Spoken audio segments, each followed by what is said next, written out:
사랑하는 주양교회 성도 여러분, 안녕하세요. 이병철 목사입니다. 오늘도 하늘의 영광을 누리는 복된 하루가 되길 바랍니다. 11월 16일 월요일 셀라이프는 겸손하게 배우라는 제목으로 본문은 잠언 30장 21절에서 33절까지 말씀입니다. 아굴은 자연세계를 바라보며 관찰하는 가운데 깨달은 7가지 지혜를 이야기해 주고 있는데, 오늘은 본문에 나오는 3가지를 살펴보겠습니다. 첫 번째는 사회 질서를 어지럽히지 말라는 것입니다. 21절에서 23절까지 보면 세상을 진동시키며 세상을 견딜 수 없게 하는 것 서너시 있나니 곧 종이 임금된 것과 미련한 자가 음식으로 배부른 것과 미움받는 여자가 시집간 것과 여종이 주모를 이은 것이니라고 했습니다. 마치 천재지변이 일어난 것처럼 사회를 충격과 혼란에 빠뜨리는 것은 기준을 무너뜨리고 가치관에 혼란을 가져오는 자들 때문입니다. 사람들은 이런 것을 보면서 세상이 말세라고 말합니다. 종이 임금이 되었다는 것은 종이 임금이 될 수 없다는 것이 아니라 자격을 갖추지 못한 사람이 어울리지 않게 권력을 갖게 되면 많은 부작용을 준다는 의미입니다.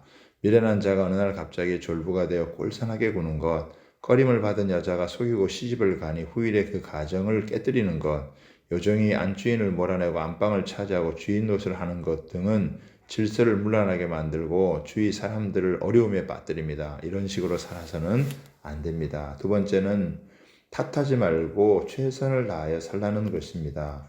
땅에 작고도 가장 지혜로운 건 내시나니 곧 힘이 없는 종류로 돼 먹을 것을 여름에 준비하는 개미와 약한 종류로 돼 집을 바위 위에 짓는 사반과 임금이 없을 때 때를 지어 나아가는 메뚜기와 손에 잡힐 만한 해도 왕궁에 있는 도마뱀이라고 했습니다. 작은 곤충의 세계를 보면 많은 교훈을 얻을 수 있습니다. 작고 힘이 없고 연약하지만 자신의 연약함을 탓하지 않고 최선을 다해 지혜롭게 살아가는 곤충, 동물들이 있습니다. 모든 동물들 가운데서도 가장 뛰어난 지혜를 가진 동물이 있는데, 여름 동안 겨울을 준비하는 개미와 집을 바위 사이에 짓는 사반, 주권자가 없어도 때를 지어 나아가는 메뚜기와 왕궁에 사는 도마뱀이 바로 작지만 탁월한 지혜를 가진 동물입니다. 사람들은 나는 보잘것없어, 나는 힘이 없어, 나는 너무나 약해 하며 쉽게 자신의 약함을 탓하고 신세 한탄에 빠집니다. 삶의 의욕도 잃어버린 채 자신의 무능함과 무기력함을 탓합니다. 만물의 영장인 사람이 곤충만도 못하고 동물만도 못해서는 안 됩니다. 작지만 뛰어난 지혜를 가진 곤충과 동물을 보고 배워야 합니다. 교만한 사람은 아무것도 배우려 하지 않습니다. 그러나 이런 곤충과 동물을 보고서 배워서 지혜를 얻어야 합니다. 원망, 불평을 버리고 매사에 하나님의 도우심을 믿으며 적극적으로 살아야 됩니다. 세 번째는 위풍당당하게 살아야 하는 것입니다. 잘 걸으며 위풍 있게 다니는 선엇이 있는데, 강하여 어떤 짐승 앞에서 물러서지 않는 사자, 사냥개, 순념소, 그리고 그 누구도 맞설 수 없는 늠름한 왕이라고 있습니다.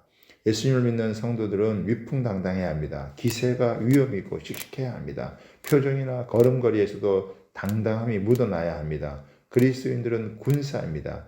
믿음의 용기가 있어야 됩니다. 기도의 함성도 우렁차야 합니다. 찬양의 목소리도 힘이 넘쳐야 합니다. 원수마귀가 한 길로 왔다가 7길로 도망가도록 담대하게 살아야 합니다. 아굴의 잠언의 끝은 엄중한 경고로 마무리되고 있습니다. 교만하지 말고 다투지 말라는 것입니다. 32절 33절입니다. 만일 내가 미련하여 스스로 높은 채 하거나 혹 악한 일을 도모하였거든 내 손으로 입을 막으라. 대저 젖을 저으면 엉긴 젖이 되고 코를 비틀면 피가 나는 것 같이 노를 격동하면 다툼이 남이니라고 했습니다. 지금까지 혼자 잘난 체하며 쓸데없는 소리를 많이 떠들었다면 지금이라도 입을 막고 침묵을 지키면 됩니다. 지금 내가 가고 있는 길이 악한 길이라면 당장 포기하면 됩니다. 우리는 인간이기 때문에 왜 내가 처음부터 바른 길을 알지 못했을까 하고 후회해봐야 소용이 없습니다. 우리가 어리석어서 깨닫지 못했을지라도 하나님은 결국 우리를 바른 길로 인도하셨고, 내가 지금 깨달은 것은 늦은 것이 아닙니다. 모든 일의 결과에는 원인이 있습니다. 우유를 저으면 버터가 생기듯이 다른 사람의 코를 비틀면 피가 나게 됩니다. 인간의 삶에 우연이 많은 것처럼 보여도 실제로 우리가 하는 행동은 씨를 뿌려 열매를 거두듯이 결국 자기가 한 행동의 열매를 거두게 됩니다. 누구든지 다른 사람의 노를 격동시키면 싸움이 일어나게 되어 있습니다. 나는 알지 못하는 사이에 미련하여 얼마나 교만하게 살았는가, 얼마나 분노하며 다툼 속에 살았는가, 잠잠히 하나님 앞에 나아가 자신을 깊이 돌아보고 회개해야 합니다. 지혜는 자신의 부족함을 깨닫는 것입니다. 스스로 지혜가 없어 짐승 같다고 토로했던 아굴이 지혜를 말하는 자로 변화되었습니다. 놀라운 일입니다. 자신의 부족함을 깊이 깨달은 아굴에게 하나님을 찾아오셨습니다. 그에게 지혜와 계시의 영을 부어주셨습니다.